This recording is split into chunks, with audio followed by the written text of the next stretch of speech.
ఏమన్నా అనుకోవచ్చు. మీడియా ప్రతి మీడియాకి ఏ ఛానల్కైనా అడగండి. ఉందా క్వశ్చన్? ఉందా? ఏం పర్వాలేదు, ఫ్రెండ్లీగా అడుగుదాం. ఫ్రెండ్లీగానే, శత్రుత్వం వద్దు, ఫ్రెండ్లీగానే.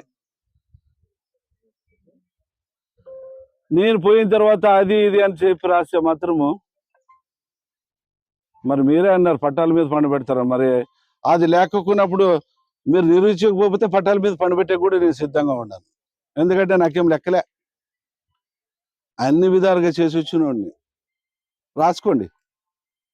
నేను తప్పు చేయను. తప్పు చేస్తే మాత్రము మీరు నన్ను మీడియా కాకుండా ఏదైనా కానీ మీరు నన్ను బహిరంగంగా మీరు చేయొచ్చు. కానీ నేను తప్పు చేయకోకుండా దాన్ని నా తమ్ముడు తప్పు చేసినాడు, ఇంకోరు తప్పు చేసినాడు అనే మాట మాత్రము వెనక నుంచి అనద్దండి.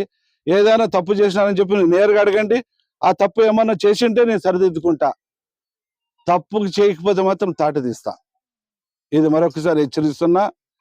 నా పైన రాసేటప్పుడు కూడా ఎవరైనా కానీ అన్ని విధాలుగా ఆలోచన చేసి రాయండి. నేను కబ్జా చేస్తే మాత్రం తల వంచుతా, కబ్జా చేయకపోతే తల ఎత్తుకొని నడుస్తా. మీరు ఎవరైనా అడిగేదంటూ ఉంటే అడగండి.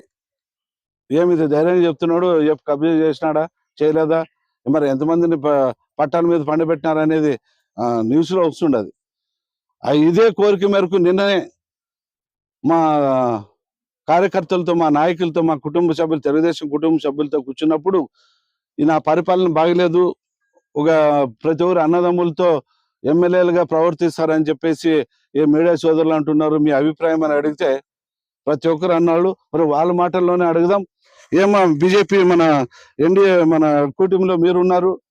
నా తమ్మునోళ్ళు రాజకీయం కానీ లేదంటే నా కొడుకు కానీ ఎప్పుడైనా ఏమైనా దౌర్జన్యాలు చేస్తున్నారా లేదా అనేది మన ఎన్డీఏ గవర్నమెంట్ ఉన్న సభ్యులు బీజేపీ నుంచి మా తమ్మునోళ్ళు ఉంటే మేలా, లేదంటే మా తమ్మునోళ్ళు మీరైనా ఇంట్లో పెట్టండి, ఎమ్మెల్యే మీరు కదా, మీరే మాకు ఉండండి అని చెప్తే కూడా దానికి సిద్ధంగా ఉన్నాయని చెప్పేసి మీ కోరిక మేరకు ఇప్పుడు ఇక్కడ ఉన్న తెలుగుదేశం మన కుటుంబ సభ్యులు కూడా ఇది మాట్లాడుతున్నా.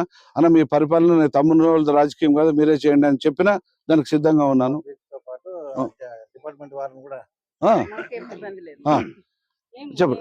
చెప్పండి మీరు మీడియాకి. ఇబ్బంది ఏం లేదు. మన గుంతకల్లో గుమ్మనూరు జయరామన్న గారు నిజంగా ఆయన వచ్చి 7 నెలలు అయింది. అందరికీ సమానంగా, అంటే ఎన్డీఏ కూటమి సభ్యులకు, జనసేన కానివ్వండి, బీజేపీ నాయకులకు కానివ్వండి, సమానంగా చూసుకుంటూ ఏ కార్యక్రమాలకైనా వాళ్ళు మమ్మల్ని ఇన్వైట్ చేస్తున్నారు. ఇంకోటి వాళ్ళ తమ్ముళ్ళ గురించి అడిగితే కనుక, అన్న లేనప్పుడు, అందుబాటులో లేనప్పుడు అన్న లేని లోటు వాళ్ళు తీరుస్తున్నారు ప్రజలకి. అంటే వాళ్ళకి ఏ సమస్య ఉన్నా ప్రతి దానికి ఎమ్మెల్యే అందుబాటులో ఉండరు కదా, వాళ్ళు మీటింగ్కి వెళ్ళినప్పుడు ఇంకొక దానికి వెళ్ళినప్పుడు కానీ ఆ ప్లేస్ లో వాళ్ళ తమ్ములు ఉండి ప్రజల సమస్యల్ని తీరుస్తున్నారు. అంతేకాని దౌర్జన్యం అయితే నాకు ఇక్కడ కనపడలేదు.